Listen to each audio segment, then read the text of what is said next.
Lay me down, I'm not my own, and I belong to you alone. Lay me down, oh lay me down. We're gonna stretch out our vocal cords. Sing with me. Oh, oh, whoa, whoa, whoa. Hand on my heart, this much is true. There's no life apart from you. Lay me down, oh lay me down. Let me hear ya. Whoa, whoa, lay me down, oh, lay me down. You guys ready?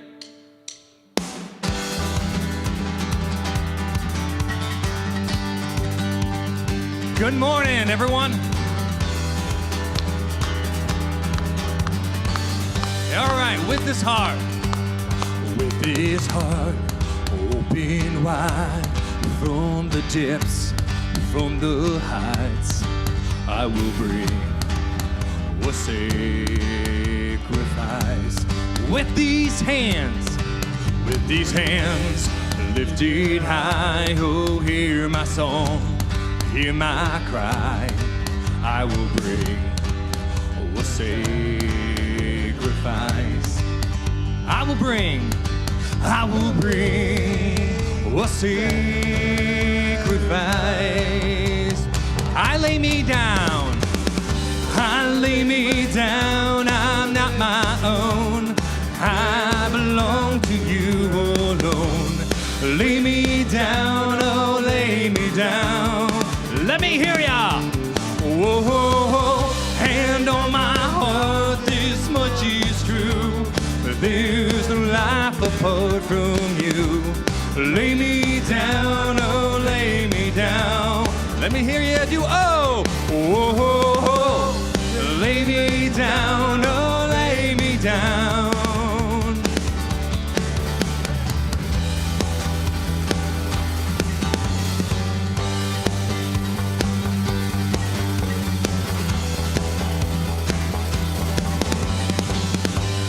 Letting go of my pride, oh, giving up all my rights. Take this life and let it shine, shine, shine. Take this life and let it shine. I lay me down, I'm not my own. I belong to you alone. Lay me down, oh, lay me down. Let me hear ya. Whoa, whoa, whoa. Hand on my heart, this much is true. There's no life apart from you. Lay me down, oh, lay me down. It will be my joy. It will be my joy to say that it's your will and it's... Let me hear ya. It will be my joy to say that it's your will and your way. It will be my joy to say it's your will, your way, always. Let me hear you sing it again. It will be my joy to say that it's your will and it's your way. It will be my joy to say that it's your will and it's your way. It will be my joy to say that it's your will, your way, always. Let me hear you. Lay me down. I lay me down. I'm not my own. I belong to you alone. Lay me down. Oh, lay me down. Whoa, whoa, whoa. Hand on my heart. This much is true. There's no life apart from you. Lay me down. Oh, lay me down. Let's sing it again. I lay me down, and I lay me down. I'm not my own, and I belong to you alone. Lay me down, oh, lay me down. Let me hear ya. Oh, hand on my heart.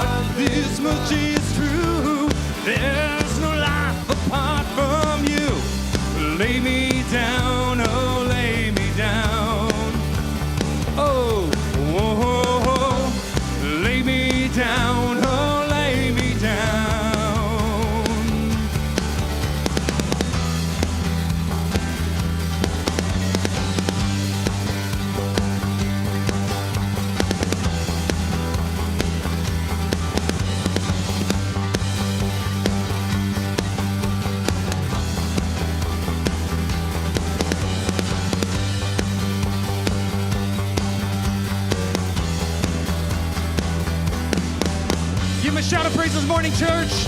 Good morning, everyone.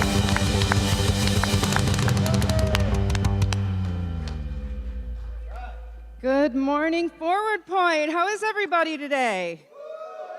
Come on, we can do better than that. Yay! There you go. My name is Casey Masser, and I'm here at Forward Point. Been here just almost a year now. It's gone by really quickly.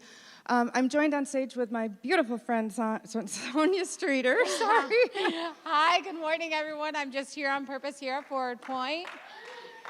Here at Forward Point, we are A community. that's right, a community of faith, hope, and love. We want to help people find their because we believe you were created on for a and we want to be a part of that purpose and reason. Yay! Give it up to her. Yay! Hi, guys. Welcome to Forward Point. If this is your first time, your second time, we want to welcome you. We know stepping into a new community of faith can be scary. So if you're in person or online, again, thank you for joining us.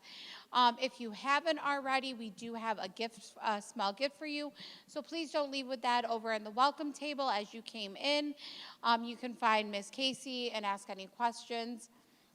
Here at Forward Point, we have many ways to connect through social media, Facebook, Twitter, Instagram, all of that fun stuff. Our best way to connect for your first time is texting 315-883-2213 so we can send you a small gift in the mail. And the best way to connect to find out what's happening in the church is through the Church Center app. Go ahead and download that today. If you have any questions, again, see Casey before you leave. Yes, I have a little spot out there at the welcome desk, straight to the left as you go out the door. We have a lot going on. We do. We're going to show a small video before we jump into that.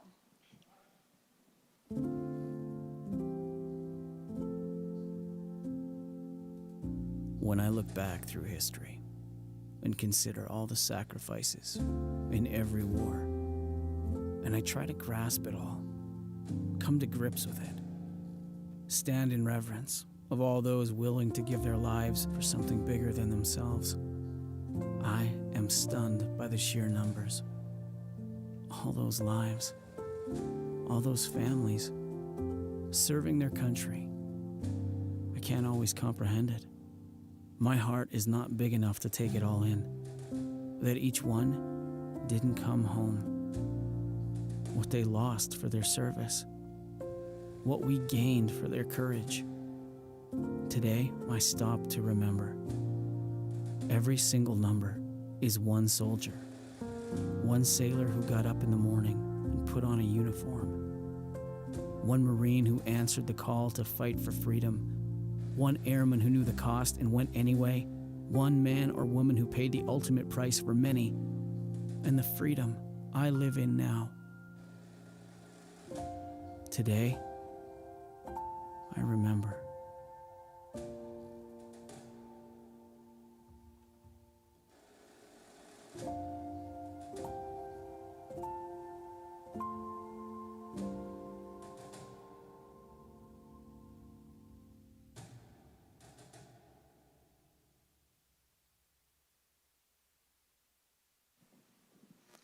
Wow, that was really powerful, Sonia. You know, the Memorial Day holiday is very special to me and my family, and I'm sure to everyone here, too.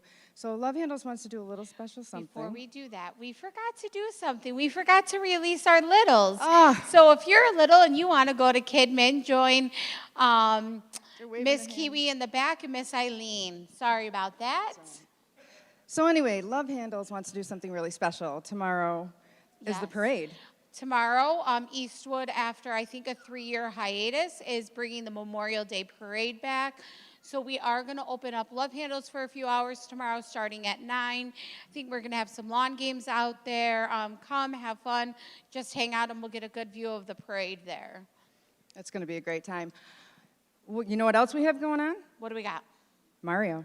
Oh, yes, Mario. I heard Princess Peach is going to be here. Yes. And Mario. And Mario. Both are going to be here, so don't miss that. Thursday, June 8th. Get here about 5:30 to get pictures, meet and greet. We're very excited about that. Also, we do have the bottle drive, the baby bottle drive going on up front there. For those of you that weren't here, it's a baby bottle, fill it with change.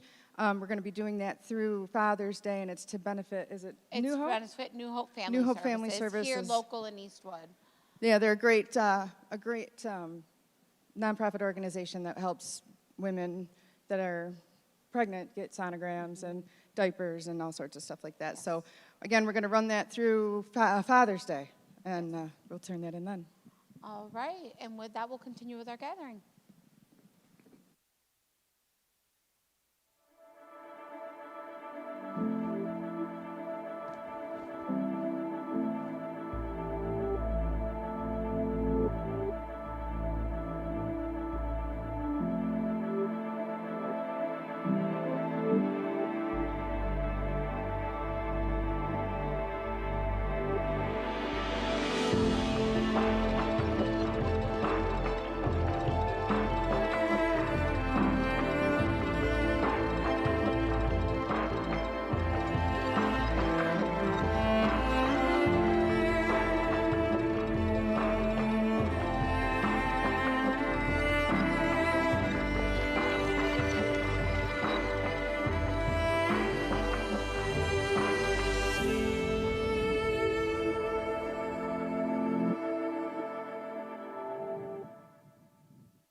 Good morning, Forward Point. How's everybody doing today?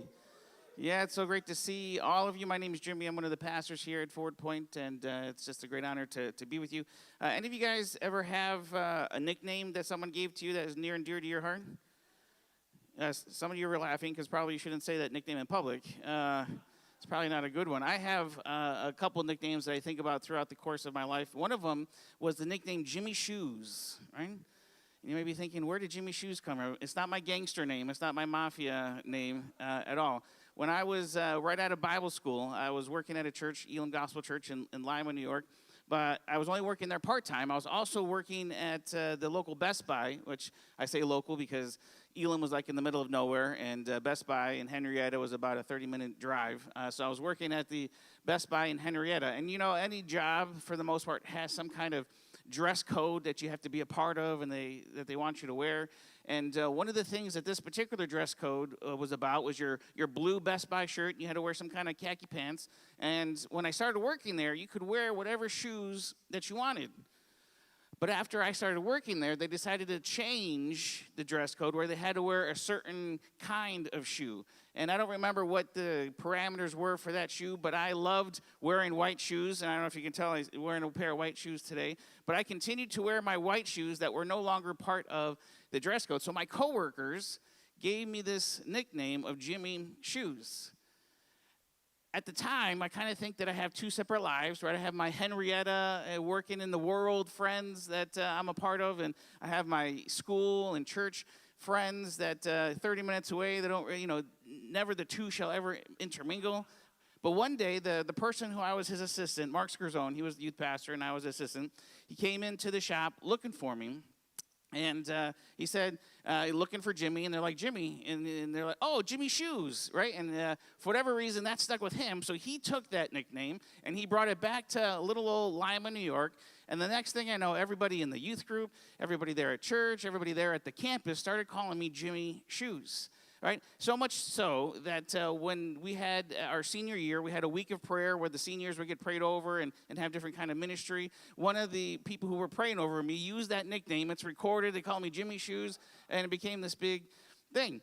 Fast forward a couple years, I'm getting ready to leave and move down to Florida, where I was going to be, for the first time, a full-time youth pastor. And part of the going away process there was all the kids got a pair of white shoes, right? And they signed their names and little messages on there because my nickname, Jimmy Shoes, and I have this memento. I'm a right-handed guy. I only know where the right shoe is. I couldn't find the left shoe.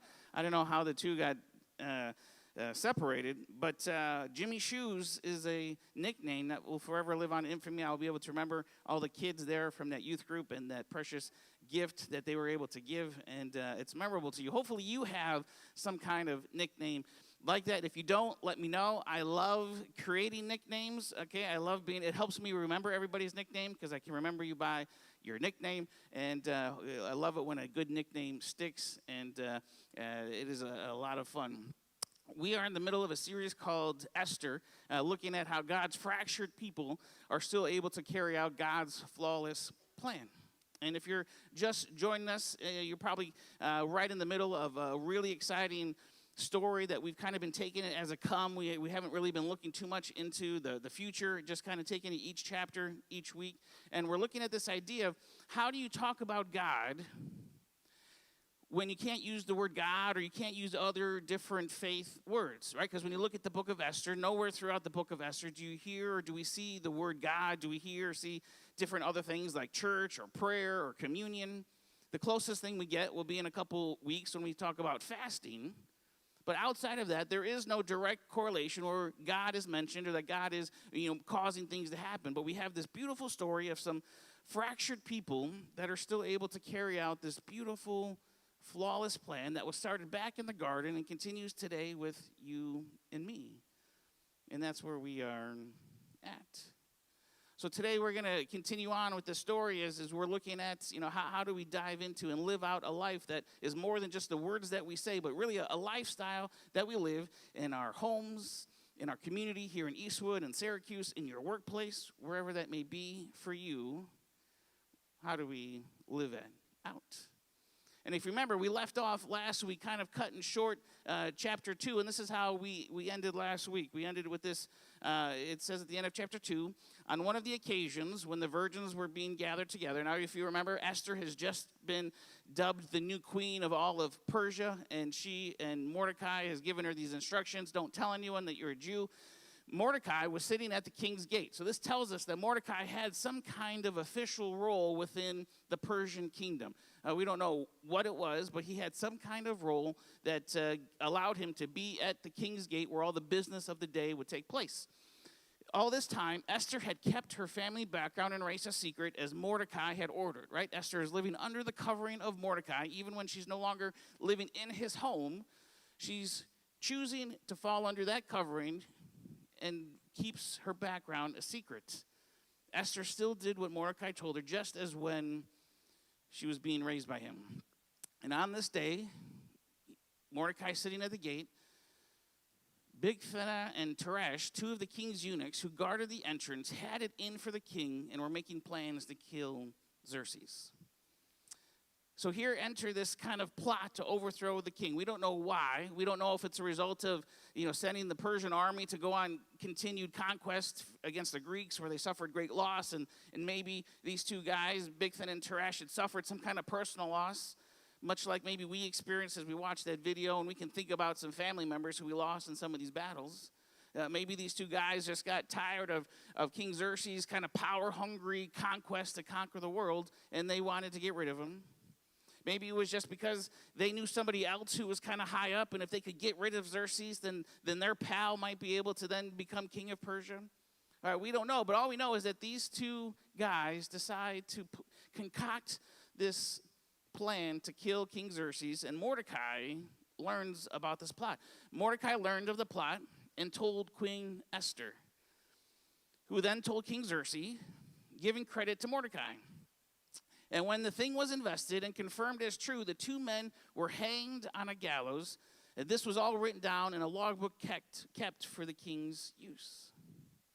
So here we have these two different groups of people, right? We have two different groups with these would-be assassins, and we have Mordecai, and they have two totally different motives for the different actions that they have. The bad guys want to get rid of the king, and Mordecai, we don't really know his action, his motives behind his actions. We don't know if it's just because he wants to be a good guy. It could be possible that if they get rid of the king, then Queen Esther might suffer a similar fate as being a part of it. So maybe he's just out to try to protect Esther during this. We don't know the reason or the motives, but all we know is here is a Jew working for the king who decides when he learns the information about this plan to step up and make it known so that King Xerxes might not be killed. And then that transitions us into chapter 3. Chapter 3 of of Esther. And this is another one of those situations like last week we talked about with the flipping of a page or the turning of a chapter. We're not quite sure how much time has transpired. It says sometime later. And what we're going to find is later on in this chapter, this is now in about the 12th year of King Xerxes' reign. So if you do the math, this is about 5 years later. So as we make this transition from chapter 2 to chapter 3, about 5 years has transpired. About 5 years of Esther now being queen. About 5 years of Mordecai having revealed this plot and not receiving any kind of reward for his saving of the king's life. 5 years have transpired with unknown motives, unknown reasons of why they're doing the things that they're doing. But here's where we pick up in chapter 3. If you're following along in your verse or the YouVersion app, that's open. You can follow along there. Sometime later, 5 years or so later, King Xerxes promoted Haman, son of Hammedatha, the Agagite. I highlighted that because that's going to be super important. Put a little pin on that. You're going to want to remember that name, making him the highest ranking official in the government. All right?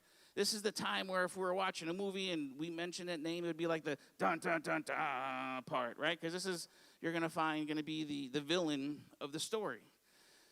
He's the highest ranking official in the government, just second to the king. And all the king's servants at the king's gate used to honor him by bowing down and kneeling before Haman. That's what the king had commanded. Now let's pause here for a second and let me ask you, if you were to put yourself in this spot, if you were to put yourself in this position, and you're Mordecai, and the king is giving a command to honor Haman by bowing down and kneeling before him, what would you do?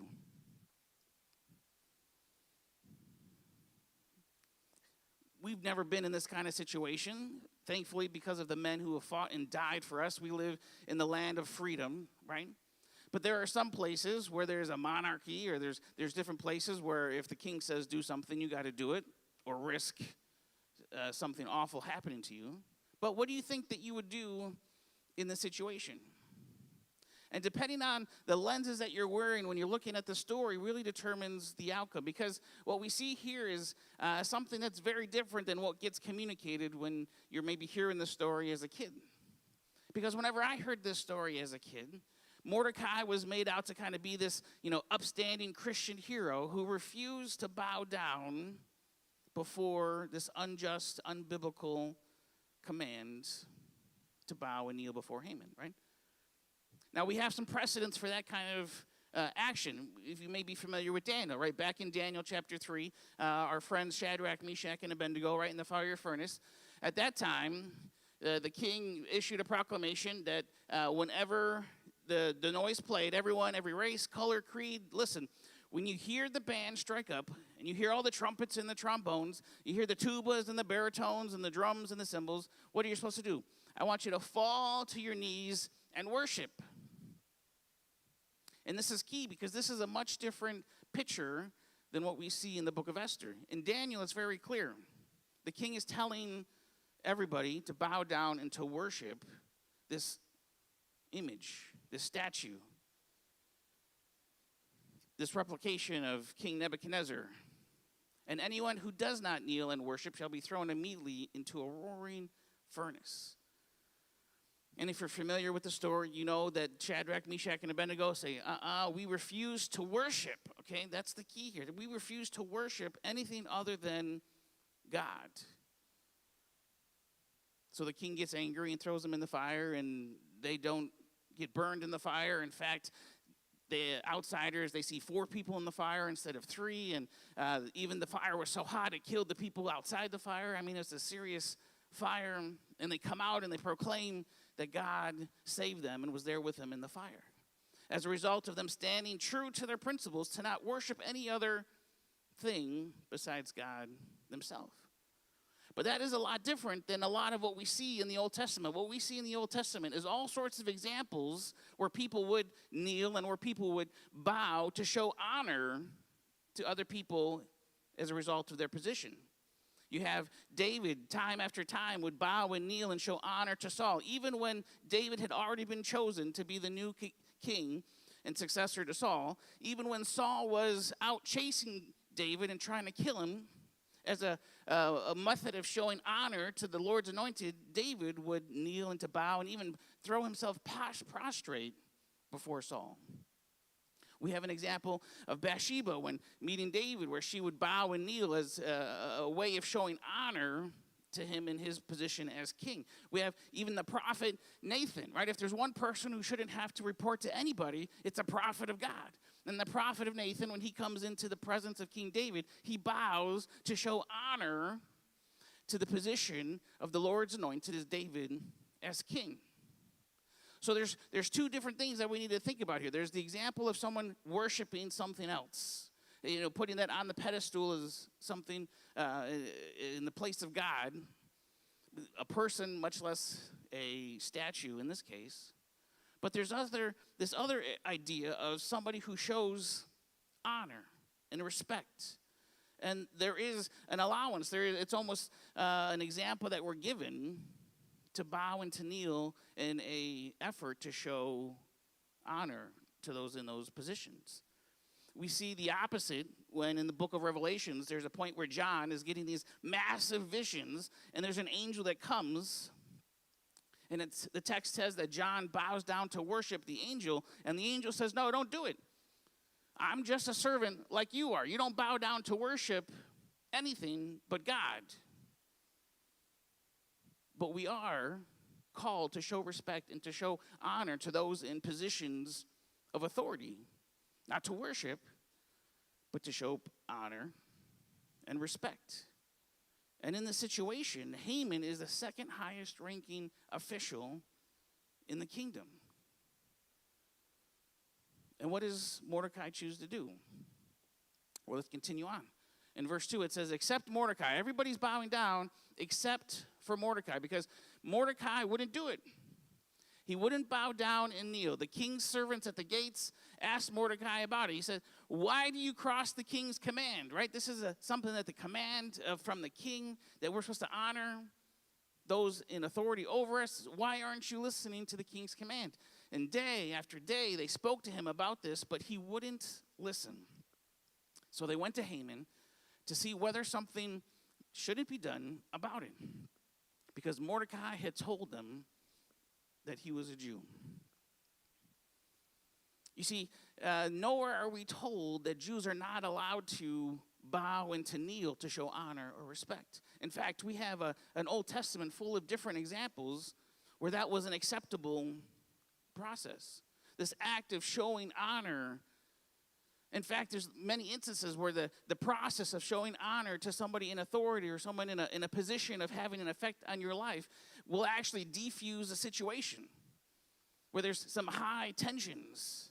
And someone taking that step to honor will begin to diffuse or to build favor. And that's something that's still true today, right? If you're in conflict with somebody else, there you have an opportunity to choose the high road, showing honor, showing respect to the other person, or you have the opportunity to go low and escalate. And how many gang wars and different, world battles were fought because one, attacked another country, and that country got offended and said, oh, you can't do that, and we're going to attack you even harder and stronger. And still today, for generations, there are battles and wars and people dying as a result of this idea. And what we see here as followers of Christ, Forward Point, if you're taking notes, followers of Jesus should be the first to show honor and the last to seek it. In our life, we should be known by the honor that we show the people around us, but also the people who are in authority over us. That could be spiritual authority. But right now, there's a whole lot of problem that we have to show the people that are in political authority over us when we don't agree with what they have to say. If we don't like their policies, or if we've caught them in a lie, or for some reason we've been able to discredit their message, then we take that as an escape where we don't have to show them the honor that their position is due. And their position calls for a mandate given by God to show honor to those who are in leadership. Kids, in your family, you're called to show honor to your parents. If you're living in their house, right? If you're riding free on their paycheck, you're called to show honor when they see you, for sure, but even when they don't see you. And that's really where it becomes honor, when you start to think and act and do things the way they would want you to do, even when they can't see. That's when it becomes true honor. Anybody here an employee? Probably all of us, right? As an employee, you're called to show honor and respect to your boss. Not just when they see you, not just when they're looking at you, but even more so in the back, when no one's looking. And you could get away with maybe undermining or talking about them behind their back.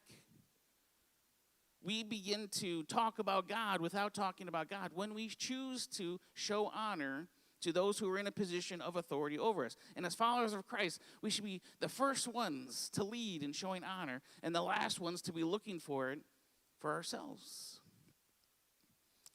And that's hard because our nature is to go after it for ourselves. Our American dream culture kind of trains us in this mindset that you got to work hard to become the best, and you got to make sure everyone knows that you're the best. And it's not just the people that are above you, like bosses. It's the people who are to the left and to the right of you, to your spouse. You're called to honor in this process of mutual submission that we're called to. You're called to honor and respect your spouse. So if you're doing things in the dark or behind their back, or you're talking about your spouse in negative ways when they're not around, you are not honoring and showing respect to your spouse. And you're called to be the first one to show respect in that relationship. And even there, we can kind of understand that. But forward point, we're also called to show honor to the people who we would consider below us. All throughout the scriptures, we're called to show honor and respect, to reach out to the orphan and to the widow. Right? Jesus was the first one to instill value to the little kids when he said, you know what, let the little kids come to me, because this is really what the kingdom of heaven looks like. In a culture that thought women and kids were, second-class citizens, Jesus began to show honor, began to live out this way of living in this very male-dominant culture to show that he was going to be the first person to show honor and to give respect. But here we have Mordecai in this story where Mordecai says, you know what, no. I'm not going to do it. I'm not going to show honor. And he uses this excuse where he says, because I am a Jew. And given with the lenses of maybe some Christian nationalism, we kind of can put Mordecai as this hero, or he's standing up for his faith. He's refusing to submit to the guy in power, right?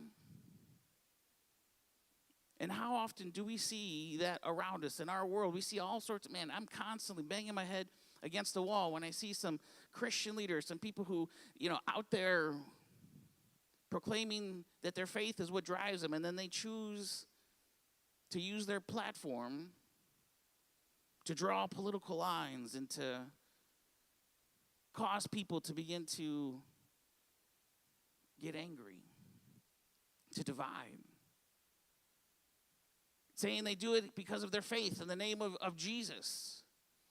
But forward point, if your action is not first and foremost showing respect and honor, then there's a good chance that you're nowhere near looking like Jesus in that situation. Mordecai says, no, I'm not doing it because I'm a Jew.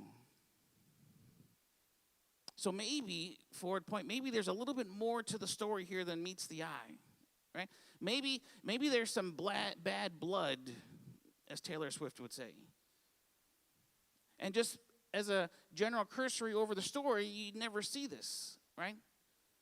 But we're going to go back to that verse that we said to pay attention to, right? Where King Xerxes promotes Haman, who is son of Hammedatha, the Agagite, okay? And this is why this is so important, okay? We'll go back to our timeline here of the Old Testament, and we have Moses here bringing the people out of slavery in Egypt, right? We all know Charlton Heston, who led the Israelites out of Egypt there, okay? Let my people go, right? So he's leading the people out of Egypt. They're crossing the Red Sea, right? The waters are parting. As soon as they get to the other side of the Red Sea, there's these people who want to destroy the Israelites. You maybe have heard of them if you ever grew up in Sunday school. The Amalekites. Anybody ever hear of the Amalekites? It's the Old Testament arch enemy of the Jews. Okay? It's like the Jets and whoever. Who's the arch enemy of the Jets? Nobody likes the Jets. I don't know. That probably, right? So there's an arch enemy. And there's a famous battle, right? Where they're battling, and Moses, as long as he has his hands raised, the Israelites are winning. Whenever he gets tired and his hands fall, they start to lose, right? So then Caleb and Joshua, they come by and they're holding his arms up and they win the battle, right? And that's what we have. And then we have here some 500 years, or some generations later, we have here in Saul and David. So Saul is leading the kingdom. And guess who they're battling? They're battling the Amalekites, right? And God gives Saul a very specific command. He says, when you battle the Amalekites, guess what? You're going to win, okay? But when you win, here's what I want you to do. You need to kill everybody, even the animals. There cannot be any animals left.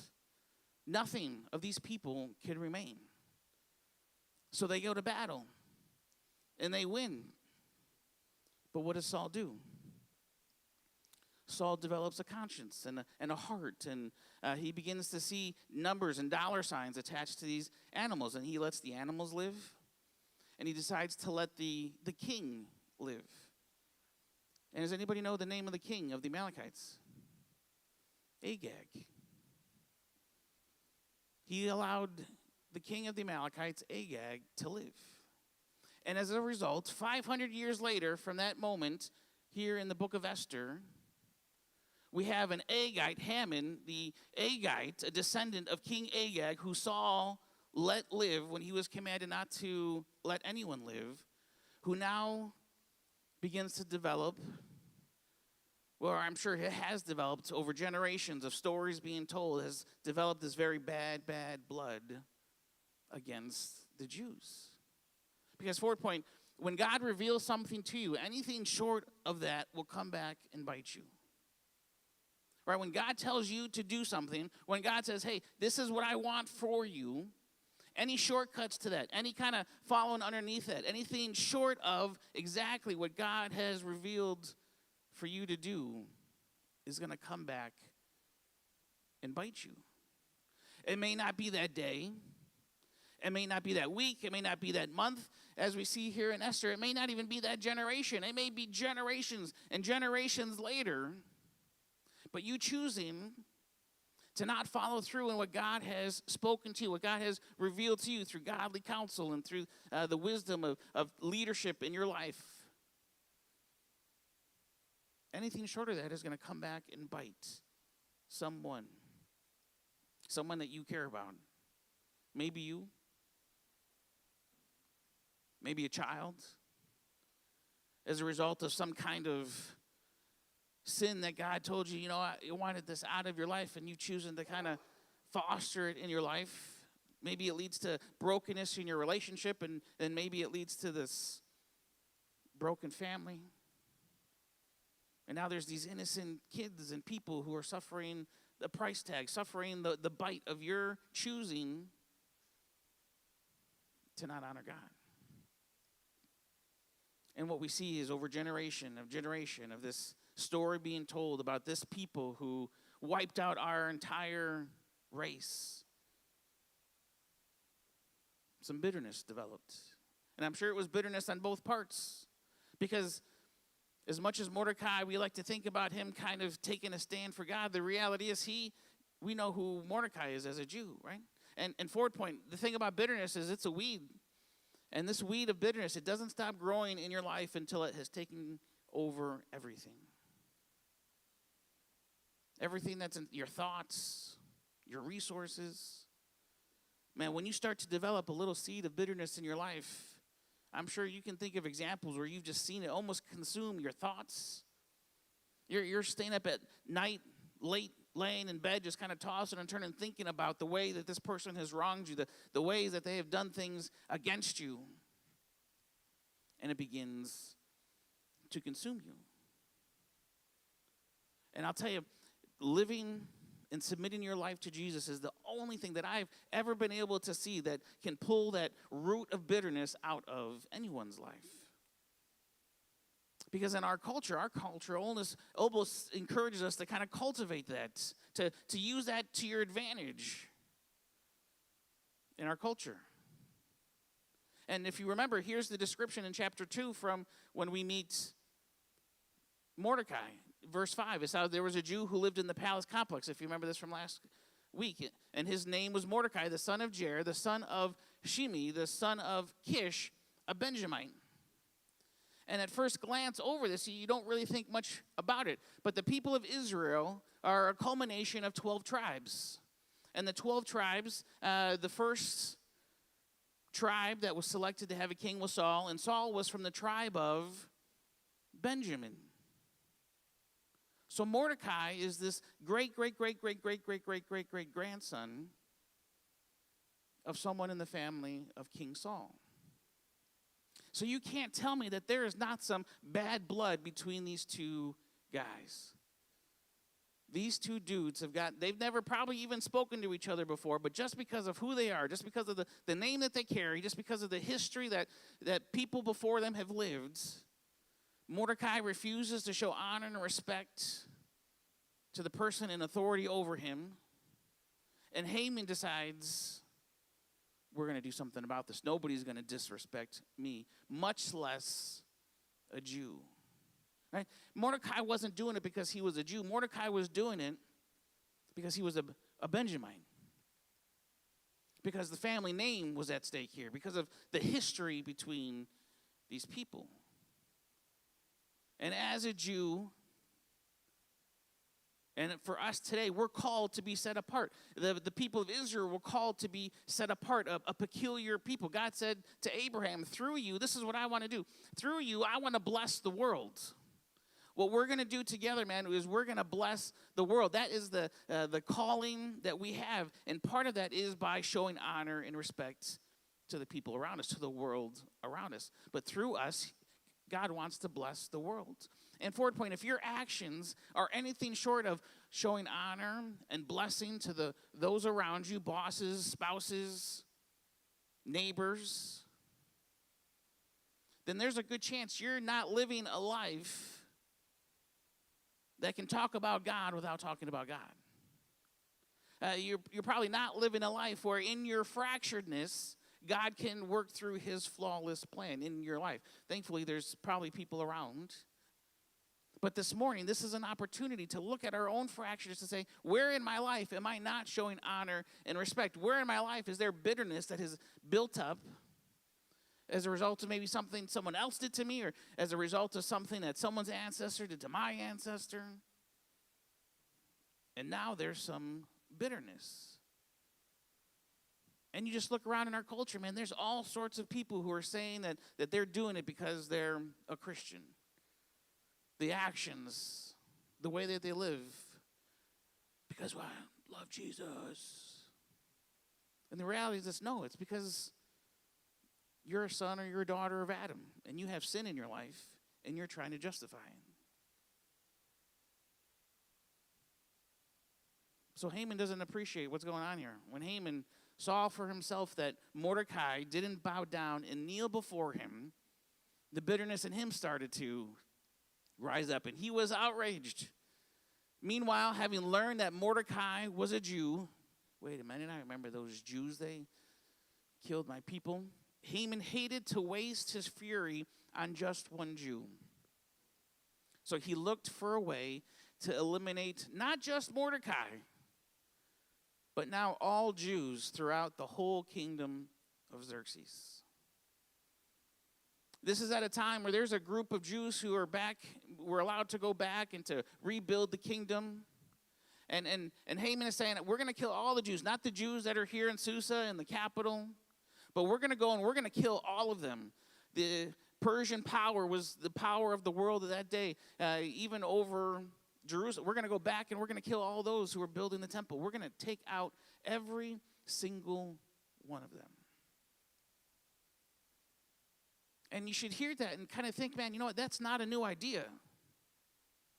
Over and over, there's cases of people who have been trying to eliminate the Jewish people, to eliminate God's chosen people, from the garden to the Holocaust. Over and over, we see that God has said, I want to work through this people. I'm going to bring hope and redemption and freedom through this people, through Jesus. And over, there's been this idea from the enemy that if he can just remove the Jews, then he can undercut God's plan. And we have this battle to this day that's going on. They've been the constant target. But here's the thing about being a target, Forward Point. Being targeted for your faith does not make you special, okay? Just talk to the Jews. Same song, different verse. But it's how you respond that does. In the face of being targeted, do you show honor? Do you show respect? Or do you choose to go low? Do you choose to talk bad? Do you choose to go your own way when no one's looking? And I'm amazed, right? So Haman has got this plan together. He does this weird kind of casting lots moment. In the following verse, it says, in the first month, the month of Nisan of the 12th year of Xerxes, the pur, that is the lot, they're kind of gambling to see. Haman wants to come up with a day that he's going to make it official where he's going to go and kill all the Jews. It was cast under Haman's charge to determine the propitious day and month. The lot turned up the 13th day of the 12th month, which is the month of Adar. So now Haman has got his day that he's going to kill the Jews. But he's got to first get a pass through the king. So here's how he chooses to do that. In verse 8, it says, Haman then spoke with King Xerxes, and he begins to describe this people. He says, there is an odd set of people. And right off the bat, I'm kind of saying, okay, like I can get down with that. This should be a description that describes you. You should look like an odd type of person to the people around you. To your neighbors who don't know anything about faith, to your coworkers who don't know anything about faith, maybe even other people in this room who don't have a whole lot of experience about faith. We're called to be an odd, peculiar people, right? I don't see a big deal. Odd set of people, okay. They're scattered throughout the provinces of your kingdom who don't fit in. This is another description you could probably add to your resume if you're choosing to follow Jesus, right? Man, they don't really fit in. It's like we want to have a good time and we want to do all these things, and they're there and they don't, and it kind of makes us feel uncomfortable because it's like, they don't really fit in. Don't invite them. Their customs and ways are different from everybody else. Man, I only pray, Forward Point, that this could be ways that describe us as followers of Jesus. Right? He goes on in the way that they're living, the way that they're doing things. He says, worse is they disregard the king's laws. And this is really the linchpin and the thing that I pray never gets said about us. Is in this culture of trying to live out a story that shouts about God without having to shout God, when you're choosing the road of going low and to maybe disregard some of the laws that we have around us because we don't like them, we think they're stupid. We think, a bunch of old men, maybe white men, but whatever you would use to justify. It's that very idea that Haman is able to use, and he's absolutely true. Because who told everyone that they needed to honor and respect Haman as he walks by? It was a command from the king. And in that moment, Mordecai, he says, you know what? I'm not doing it. I don't like this Agite. I don't like what his family did. Because when Saul chose not to kill the king and to let animals live, that was at that moment that the kingdom was taken away from Saul, and God began to look for somebody else to be the next king. All right, so being a Benjamite that Mordecai was, he chose to put his feelings first instead of following the call. Even in this foreign land, even in these people who do all sorts of weird things, there's still a call as his covering to show honor and to show respect. And he didn't, and Haman had him hook, line, and sinker, because absolutely Mordecai was disregarding the king's law. So as a result, king, they're an affront. The king shouldn't put up with them. And if it pleases the king, let orders be given that they be destroyed. And I'll pay for it myself, he says. I'll deposit 375 tons of silver in the royal bank to finance the operation. Right? That seems like a lot of money. I don't have 375 tons of anything. And he's willing to throw down. And we don't know if he's just saying this because he's trying to win the favor of the king. But the king hears that, and he says, all right, Haman, if that's how you feel. So the king slipped his signet ring from his hand and gave it to Haman, son of Hammedatha the Agagite, arch enemy of the Jews, right? Basically, with the ring of the king, he was given a blank check to do whatever he wanted. And it blows my mind that King Xerxes is kind of so out of touch here. He doesn't ask who the people are. He doesn't ask anything about this group that he just wants to annihilate. And he just says, oh, well, if you feel that strongly about it, Haman, here's my ring. All right, go ahead and do your thing. It's your money. Do whatever you want with these people. Do whatever you want. So the king's secretaries were brought in on the 13th day of the first month, and the orders were written out word for word as Haman had addressed them to the king's satraps and the governors of every province and the officials of every people, and they were written in the script of each province and the language of each people in the name of King Xerxes, and sealed with a royal signet ring. Bulletins were then sent out by couriers to all of the king's provinces. Again, this is stretches thousands and thousands of miles with these orders to massacre, to kill, and eliminate all the Jews, from the youngest to the oldest, the women, the babies, on a single day, the 13th day of the 12th month, the month Adar, and to plunder their goods. Copies of the bulletin were to be posted in each province, publicly available to all peoples to get them ready for that day. Right? When you have a monetary benefit, you can usually get people to go along with anything. And what they were saying, what Haman was saying, man, if you kill these people, you get to take their possessions. This is like real live, like Hunger Games, and there's this idea of just treating people. If you're able to kill them, then you get to take all of their resources. You could make yourself better by taking them out. And for some people who may be on the fence, or maybe some people who are not as wholesome, this is like a green light to fulfill some of your deepest, darkest passions and desires, and to live them out. And at the king's command, the couriers took off. The order was also posted in the palace complex of Susa. The king and Haman, check this out, the king and Haman sat back and had a drink while the city of Susa reeled from the news. Can you imagine these guys issuing this decree? Yeah, we're going to kill everybody. Right?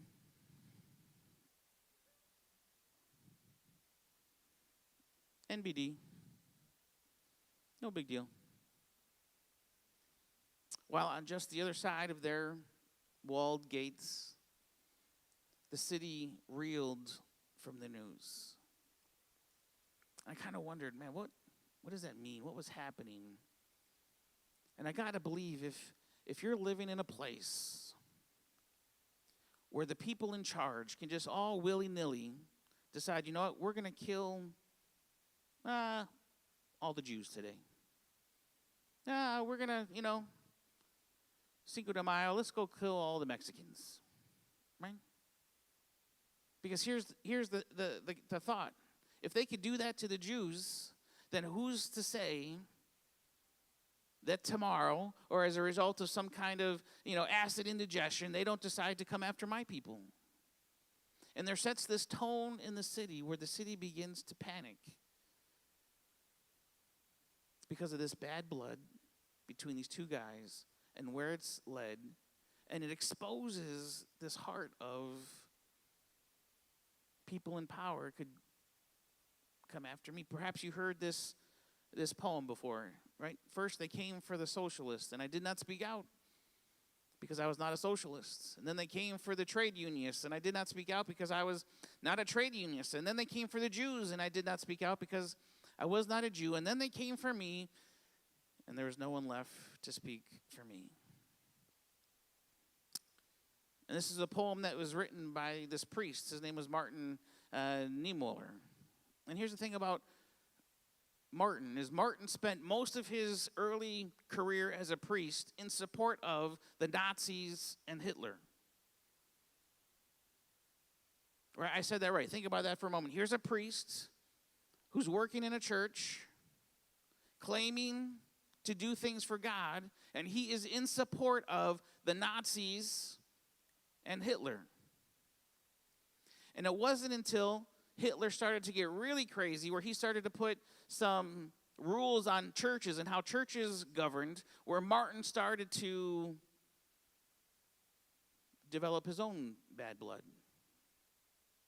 And as a result of some of his protests and the actions that he lived, Martin himself was then arrested and put into one of these camps where around him were all of these Jews.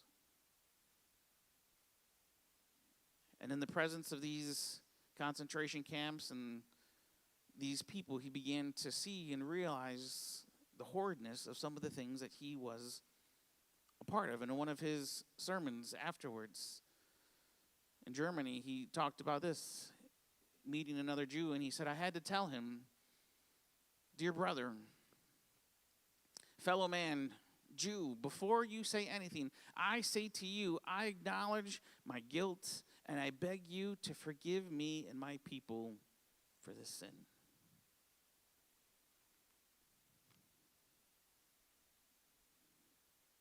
He recognized the potential that can come out of bad blood. He recognized the potential that can come with just living for yourself. He thought that this Nazi party and this man Hitler was going to actually help bring the church to all of its glory. Because he had this mindset that the church had to reach some kind of position of power in the world. Much like the Jews, when Jesus came, they thought that Jesus was just for them. And it was going to bring the Jewish people back to their proper position of being over everyone else. And now here in our story, we have this entire nationality of people whose lives are now numbered because of bad blood. That boiled up out of this idea that I'm going to choose when I show proper honor and respect.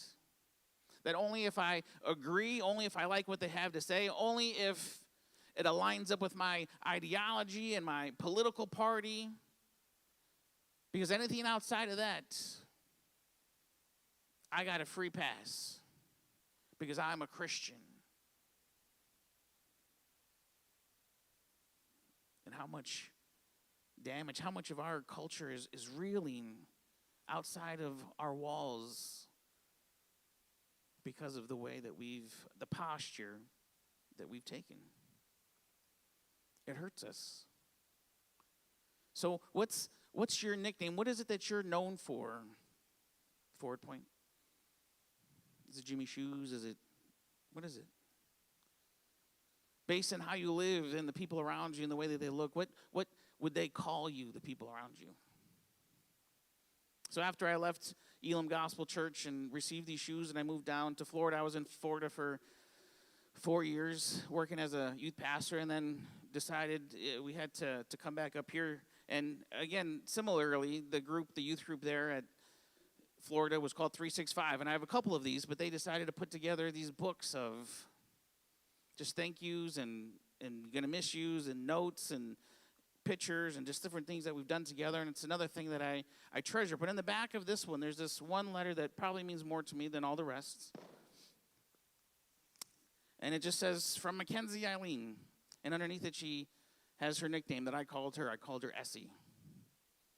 And Essie was short for Esther. Right? If you watched VeggieTales, then you know that already. But if you haven't, they called Esther Essie and Mordecai. So I called her Essie because this is a young girl who lived a very troubled life when I met her. And I fought really hard to give her hope and to give her purpose. So I loved the story of Esther, and what we're going to look at here in the next couple of weeks when Mordecai challenges her and says, man, perhaps you were here for such a time as this. I wanted to instill her with the same kind of hope and values that even despite all the abuse and the tragedy that she's experienced, despite all the self-harm things that she's done to herself, that all of that can be erased in a moment when she just surrenders to God, and God will say, man, I can work with this. I can do something with that. So it just became, we weren't even Mackenzie and Jimmy anymore to each other. It was just Esther and Mordecai, because this is how we're going to live.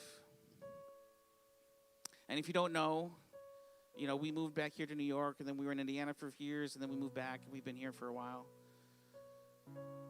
And last year, about a month ago last year, we were out taking our oldest daughter to see Hamilton here in Syracuse. And I get this message on Facebook Messenger, and it was just this very brutal message from one of my other students. It says, I don't know how to tell you this, but Mackenzie just passed away from a drug overdose.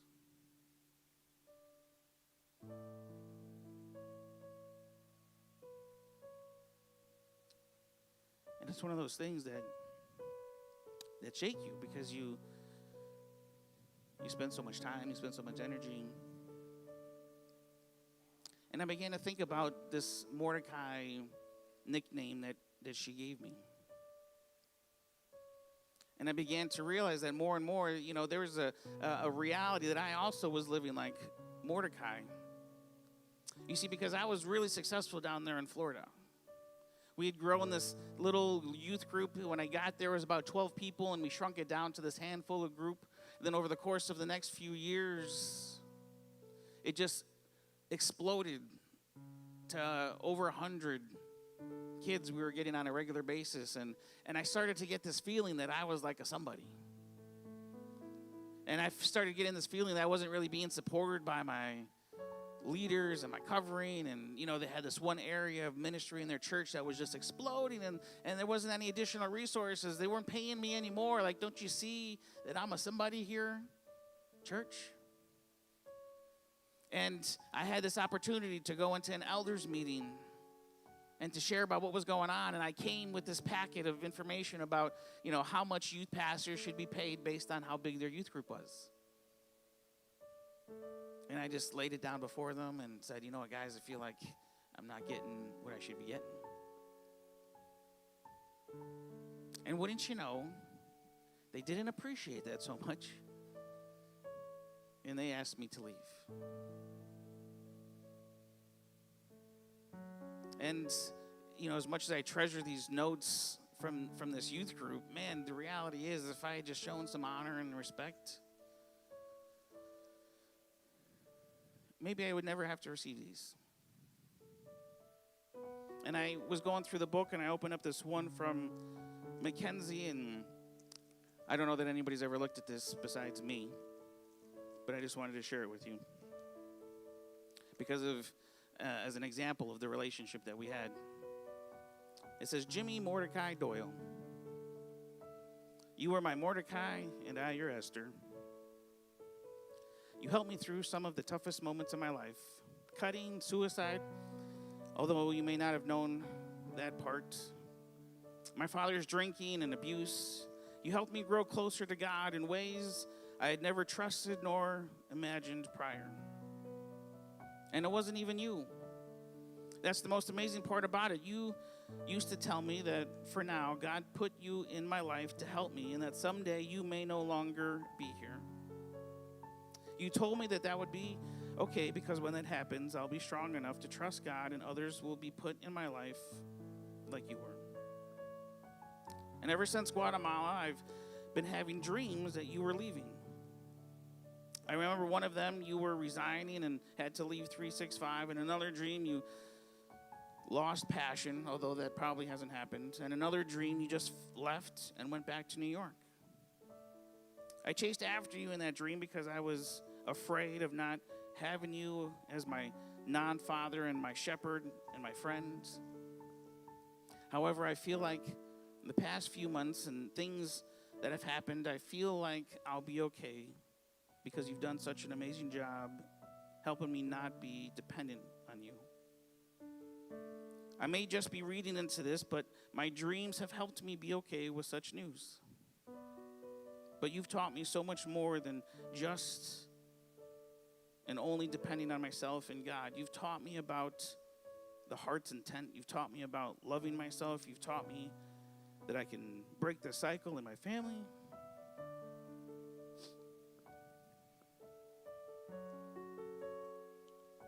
You've taught me so much. And I want to thank you for pouring into me. And even though you didn't have to do everything you've done for me, thank you for teaching me to follow my heart.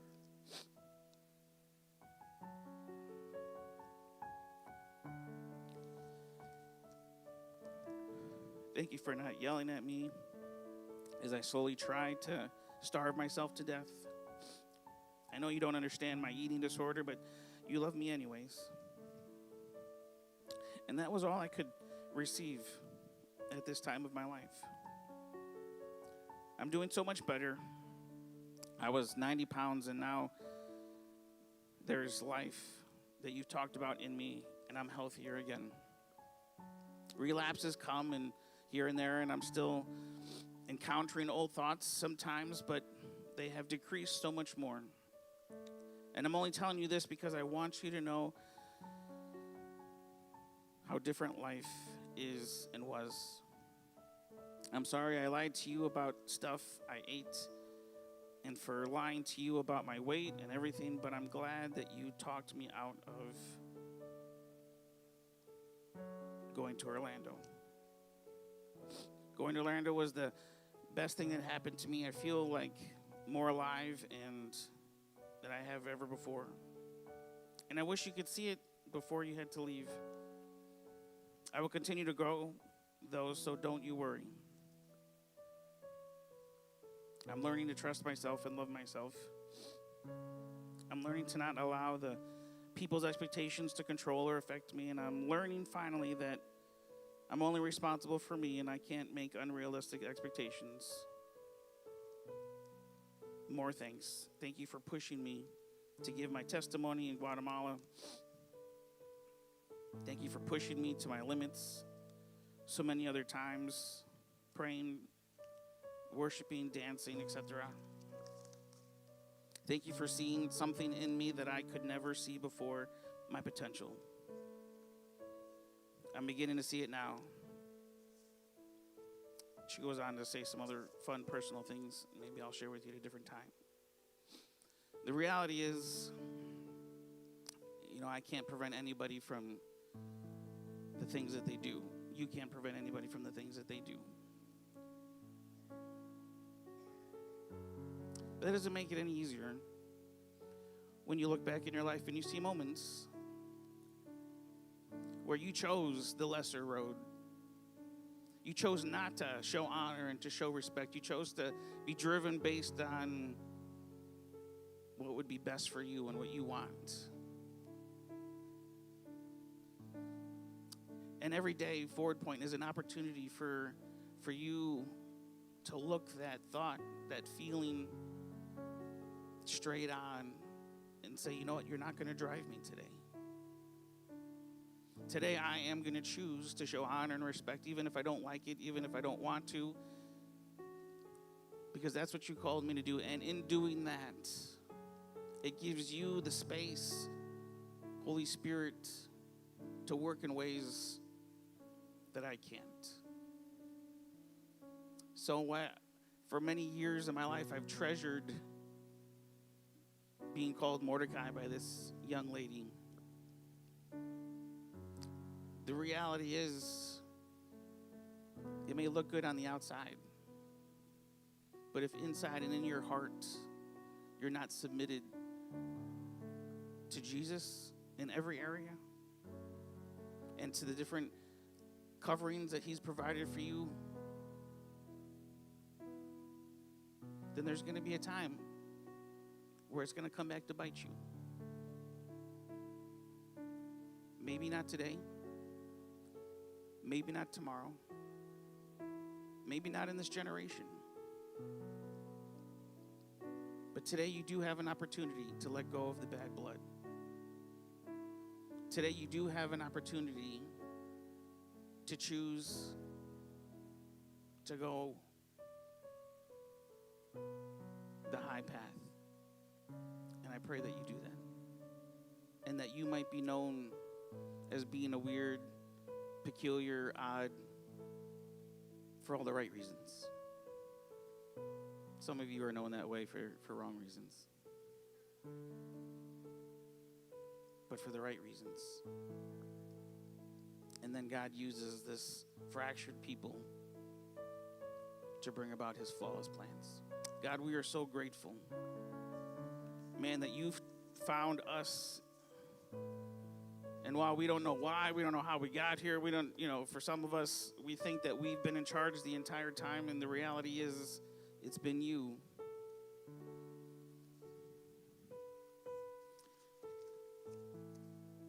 You've been pursuing us. You've been going after us. While we were of no use to you, you still pursued us.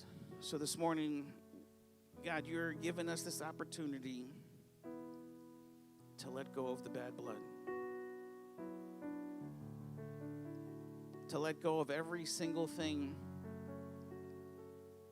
that we've been holding on to, maybe at a sense of survival. Because if we didn't have these, we'd never be able to get through maybe some abuse, some of the things that have been said to us, some of the things that we've had to walk through. But this morning, you're giving us an invitation to trade those things in, to lay them at your feet, and trade them in for a peace and a freedom that comes as we submit to you in every area of our lives. The freedom that comes when we live in mutual submission with our spouse. The freedom that comes when we choose to submit to and honor our father and our mother. And every reason that we hold on to why we say we're not going to, this morning you're giving us an opportunity to leave it behind. So as we respond to you this morning, I pray that your spirit would come in this place and you would begin to do a work. Maybe it's here where the stage becomes an altar and you just lay here and give some things to God. Maybe it's afterwards and you go to the prayer corner in the lobby and you just begin to confess different things that you've been holding on to, some bad blood, some things that you felt so self-righteous in. But when you peel back the covers, it's nothing more than you just wanting to do what you want to do. So God, I pray that you would do a deep work inside of us this morning, a work that only you can do, and a work that we don't see the results of like a light switch, but we're going to begin to see our families stronger. We're going to see our neighborhoods stronger as this collective group of weird, strange, peculiar people begin to tell the story of a God without having to shout God, to begin to live this story of Jesus' redemption without having to shout Jesus and hold up signs. God, would you continue just to work on us this morning as we respond to you?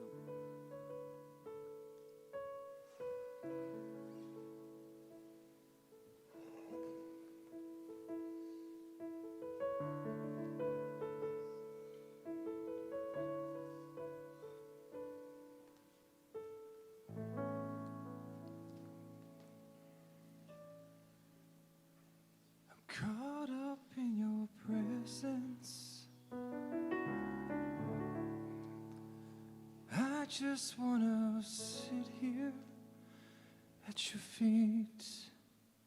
I'm caught up in this holy moment. I never want to leave. Oh, I'm not here for blessings. Jesus, you don't owe me anything more than anything that you can do. I just want you. Let's sing that again, church. I'm caught up in your presence. I just want to sit here at your feet. I'm caught up in this holy moment. I never want to leave.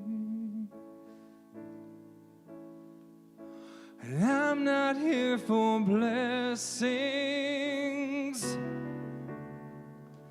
Jesus, you don't owe me anything more than anything that you can do. I just want you. I'm sorry. And I'm sorry when I've just gone through the motions. I'm sorry when I just sang another song. Take me back to where we started. I open up my heart to you. I'm sorry. And I'm sorry when I've come with my agenda. I'm sorry when I forgot that you're enough. Take me back to where we started. I open up my heart to you. I'm caught up in your presence. I just want to sit here at your feet. I'm caught up in this holy moment. I never want to leave. Oh, I'm not here for blessings. Jesus, you don't owe me anything more than anything that you can do. I just want you. I just want you. I just want you. Nothing else. Nothing else. Nothing else will do. I just want you. Nothing else. Nothing else. Nothing else will do. Sing it again. I just want you. Nothing else. Nothing else. Nothing else will do. I just want you. Nothing else. Nothing else. Nothing else will do. Make this your prayer. I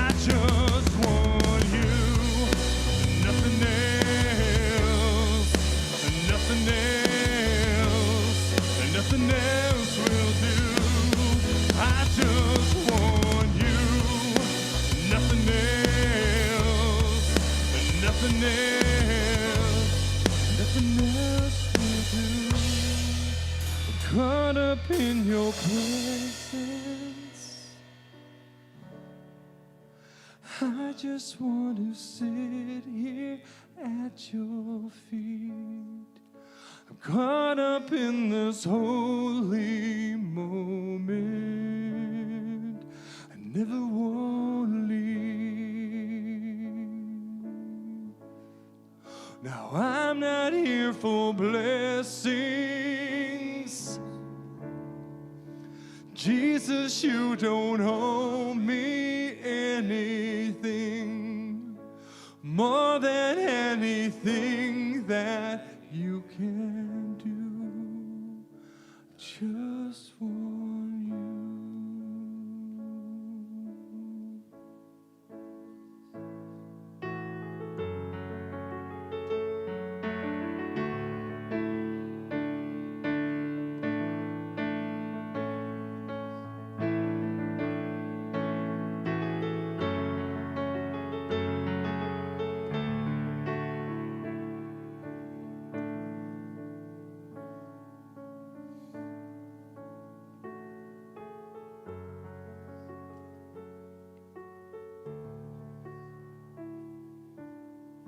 You know,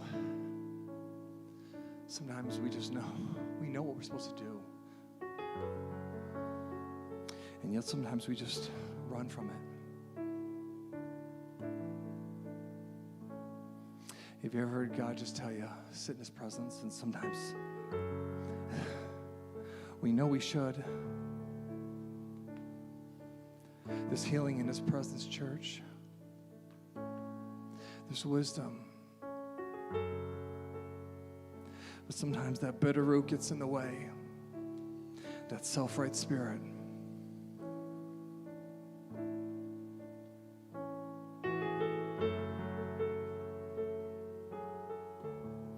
Makes me think of that parable when Jesus said, when a man found that treasure in the field, he sold everything he had.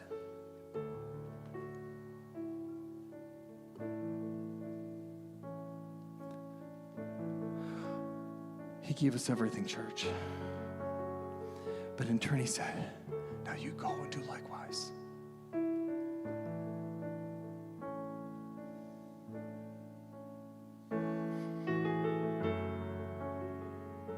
This whole weekend is what it costs you to have what we have.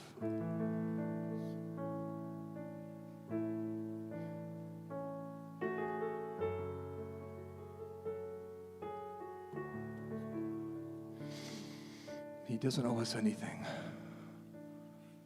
but he wants to be with us. Caught up in your presence, I just want to sit here at your feet. I'm caught up in this holy moment.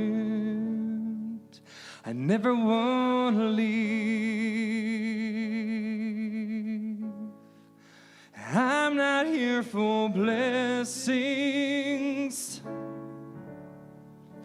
Jesus, you don't owe me anything, and more than anything that you can do, I just want you. I just want you, nothing else, nothing else. Nothing else will do. I just want you. Nothing else. Nothing else. Nothing else will do. I just want you. Nothing else. Nothing else. Nothing else will do. I just want you. Nothing else, nothing else, nothing else will do. Sing it again. I just want you. Nothing else, nothing else, nothing else will do. I just want you, nothing else, nothing else will do. Caught up in your presence, and I just want to sit here at your feet. I'm caught up in this holy moment. I never want to leave. I'm not here. And I'm not here for blessings. Jesus, you don't owe me anything more than anything that you can do. I just want you.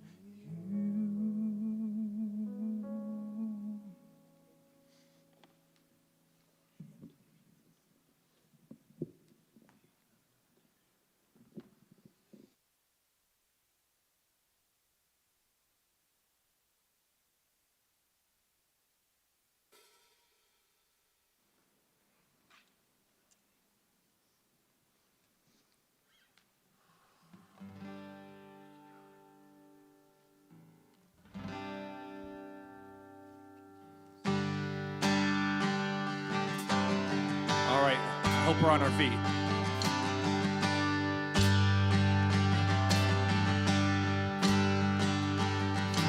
People come together, strangers, neighbors, our blood is one. Let me hear you, children.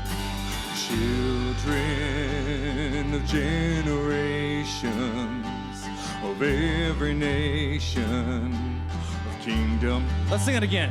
Come on, here we go. People come together, strangers, neighbors, our blood is one. Sing it. Children of generations, of every nation, His kingdom. Don't let your hearts be troubled. Hold your head up high, don't fear no evil. Fix your eyes on this one truth. God is madly in love with you. Take courage, hold on, be strong. Remember where our help comes from. Oh, oh, oh, oh, oh,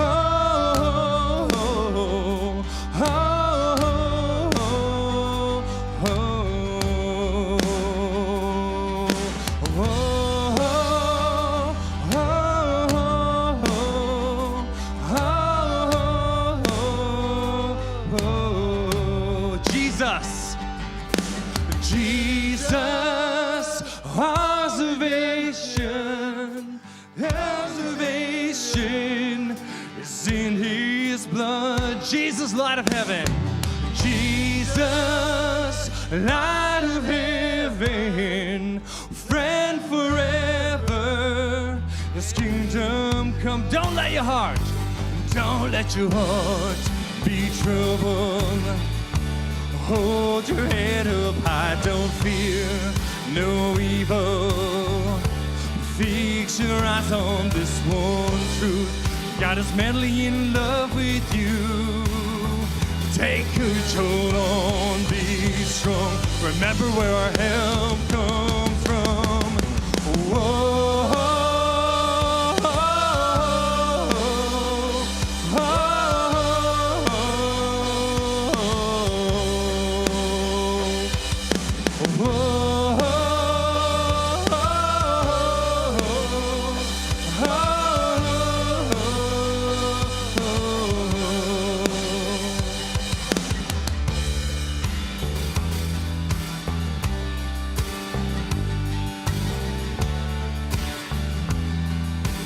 All right, is anyone ready to swing some wide? Swing wide, all you heathens. Let the praise go up as the walls come down.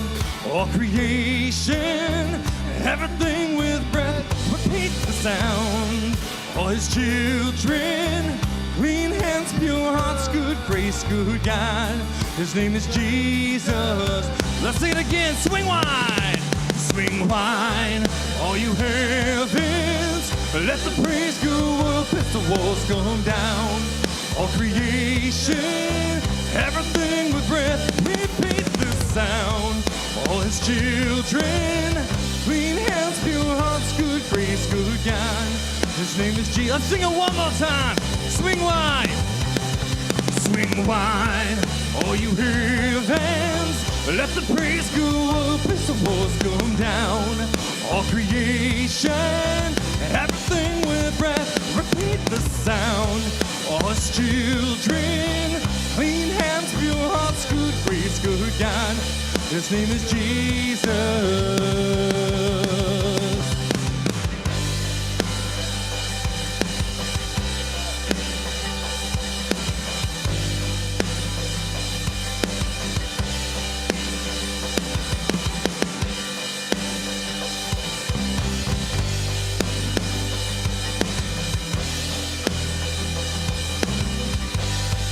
Swing wide, swing wide. All you heavens, let the praise go up as the walls come down. All creation, everything with breath, repeat the sound. All his children, clean hands, pure hearts, good grace, good God. His name is Jesus. Let's sing it one more time. Swing wide, swing wide. All you heavens, let the praise go up as the walls come down. All creation, everything with breath, repeat the sound. All his children, clean hands, pure hearts, good grace, good God. His name is Jesus. Let's sing it, Jesus. Jesus, our redemption, our salvation is in his blood. Jesus, light of heaven, friend forever, his kingdom come. Give him a shout, church, give him a shout of praise.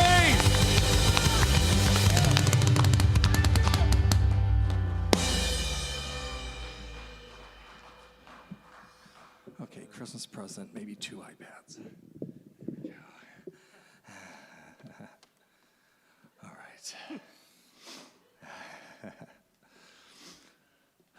You got it.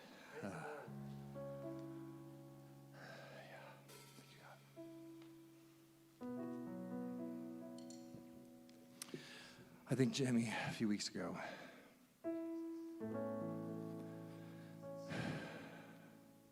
shared about if some of these topics, some of these thoughts,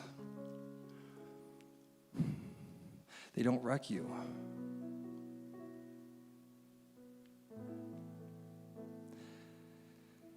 Church, I'm just done doing church as I know it. I'm done.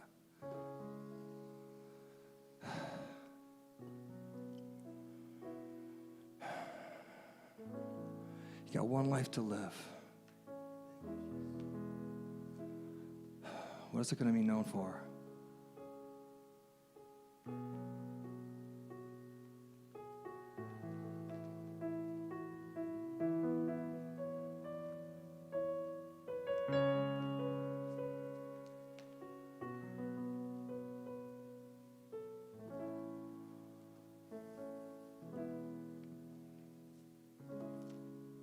Before I spoke a word, you were singing over me. You have been so, so good to me. Before I took my breath, you breathed your life in me. You have been so, so kind to me. And now the overwhelming, never-ending, reckless love of God, whoa, it chases me down, fights till I'm found and leaves the 99. I couldn't earn it, I don't deserve it, still you give yourself away. No, the overwhelming, never-ending, reckless love of God.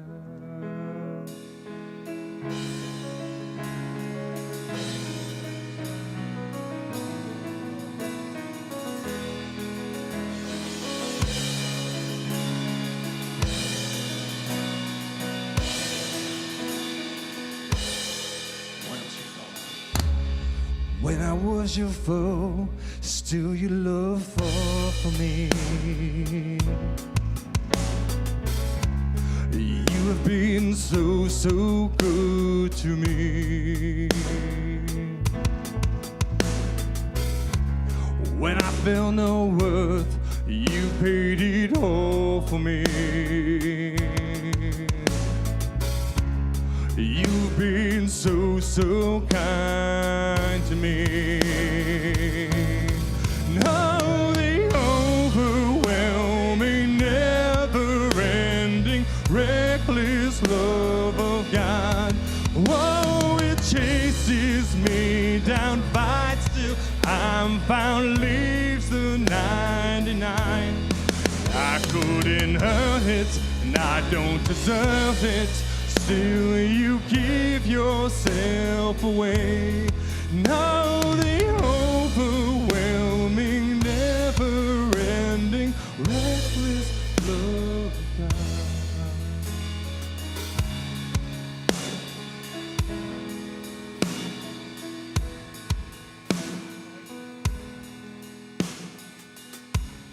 So shadow you won't light up, mountain you won't climb up, coming after me. Come on, I hear a few of you, church. Come on. There's no wall you won't kick down, well you won't tear down, coming after me. Come on, I hear someone in the back, yeah. There's no shadow you won't light up, mountain you won't climb up, coming after me. There's no wall you won't kick down, lie you won't tear down, coming after me. Let's build this up, come on. There's no shadow you won't light up, mountain you won't climb up, coming after me.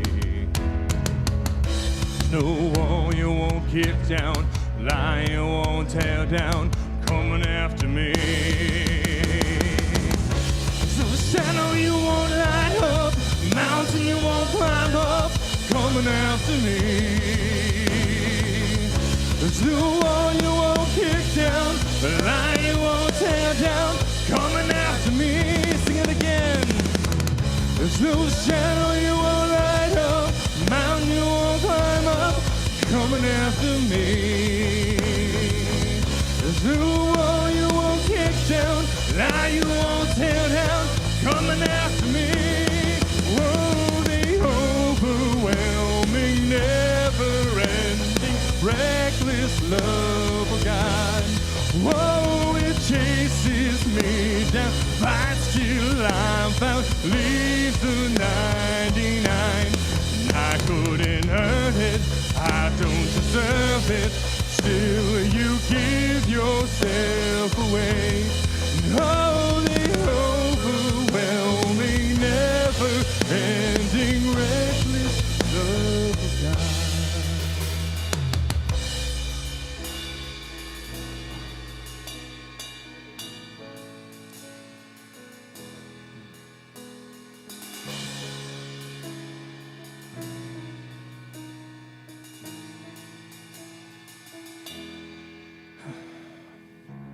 This is one of those songs that I just had to, when I first heard it, I'm like, come on, reckless? Come on. You know, God's a God of order. Why reckless? Not reckless to him, but maybe reckless to others. Maybe reckless to what this world sees. Have you ever written something off? Maybe someone off? maybe a family member, maybe a person, that bitterness, that division.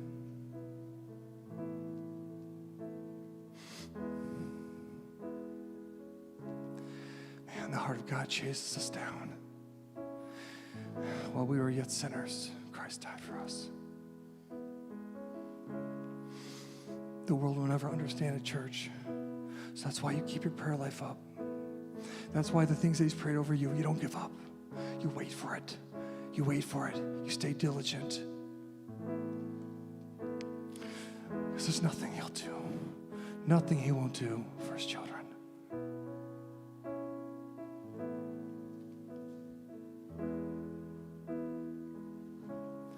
So shadow you won't light up, mountain you won't climb up, coming after me. So wall you won't kick down, lie you won't tear down, coming after me. So shadow you won't light up, mountain you won't climb up, coming after me. The wall you won't kick down, lie you won't tear down, coming after me. Shadow you won't light up, mountain you won't climb up, coming after me. There's no wall you won't kick down, lie you won't tear down, coming after me. So shadow you won't light up, mountain you won't climb up, coming after me. Whoa, there's no wall you won't kick down, lie you won't tear down, coming after me. There's no shadow you won't light up, mountain you won't climb up, coming after me. There's no wall you won't kick down, lie you won't tear down, coming after me. There's no shadow you won't light up, mountain you won't climb up, coming after me. There's no wall you won't kick down, lie you won't tear down, coming after me.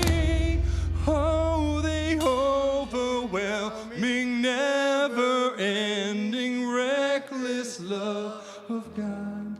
Now it chases me down, fights till I'm found, leaves the 99. I couldn't earn it, I don't deserve it, still you give yourself away. Oh, the overwhelming, never-ending, reckless love of God. I think I actually blew past our wonderful closing. Come on, you guys.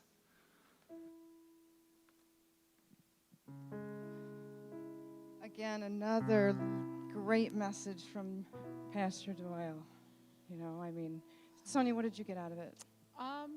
There was a lot of things, but I thought to how Jimmy said, what do we want to be remembered for? And if we are already silly or on fire or remembered for something, we're also goofy for. So I'll share a little goofy thing.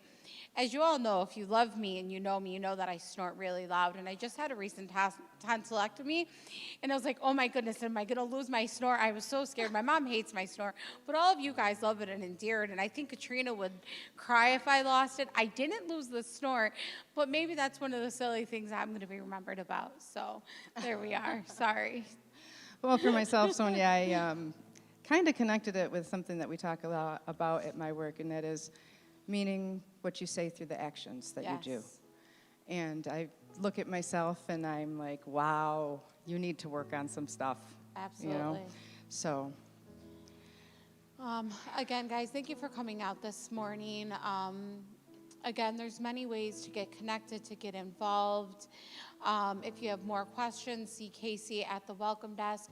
We want to get you hooked up. We want to get you involved here. As you know, we have all those amazing events coming up. Come out, join us tomorrow morning.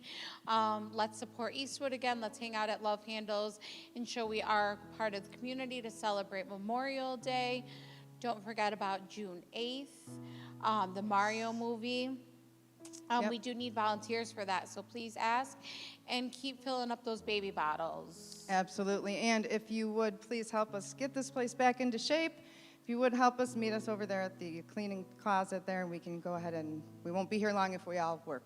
Right. And as always, if there's something in your heart that is weighing heavy, or someone else and you want to be that vessel for someone else, don't forget we have an amazing prayer team in the back corner. They're there throughout service, at the end of service, and they'll pray about anything. And it is confidential, so please feel free to go and ask them for some prayer. And if this is your home church, one last thing, how can we give?